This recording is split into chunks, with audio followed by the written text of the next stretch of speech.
Well, here are your 9 things you need to know right now as you head out the door this morning. Some Jackson County leaders are working to make sure that the federal government cannot create immigration centers within the county. A moratorium would be similar to one in Kansas City, Missouri, put in place earlier this month. This comes after ICE was reportedly looking to convert an old warehouse in South Kansas City into a detention center.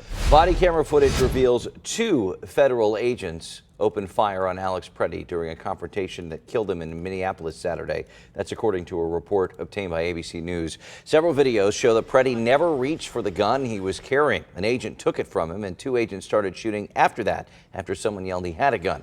Trump administration, which ordered a surge in enforcement, now says there are plans to de-escalate the ICE presence in Minneapolis moving forward.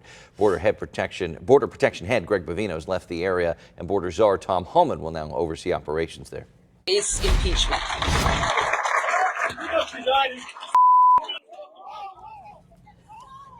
A man is charged with assault for spraying a liquid at Minnesota Congresswoman Ilhan Omar during a town hall meeting last night.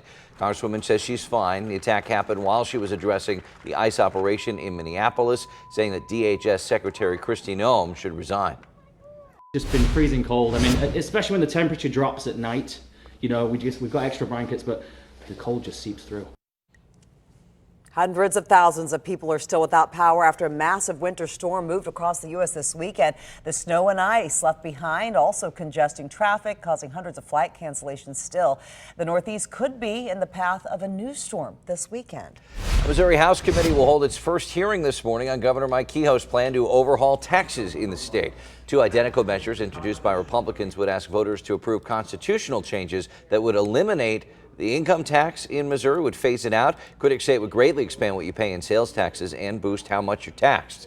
Democrats argue these types of tax changes only benefit the wealthy and would raise taxes for working-class Missourians. Well, the Kansas City Royals are out at the Asperia campus in Overland Park. The team representative, a team rep, tells KMBC they don't believe the site meets their criteria for a stadium. Now, this also comes after pushback, a lot of it from neighbors in that area. The Royals are still considering spots in Kansas City, Missouri for a future ballpark.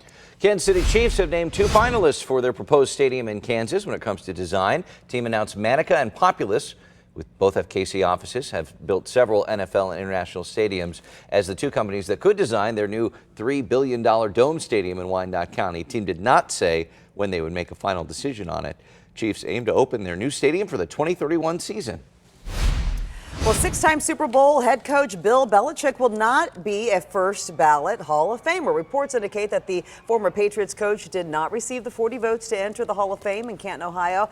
The news shocking many, including Patrick Mahomes, who tweeted, "Insane, don't even understand how this could be possible." Kansas lawmakers looking at potentially loosening alcohol sales during the World Cup this year. A bill introduced Tuesday in the Kansas Senate looks to allow sales 24/7. It would let licensed bars, restaurants, liquor stores, and clubs sell drinks at any time, any day between June 11th and July 19th. Missouri lawmakers approved a similar bill last year.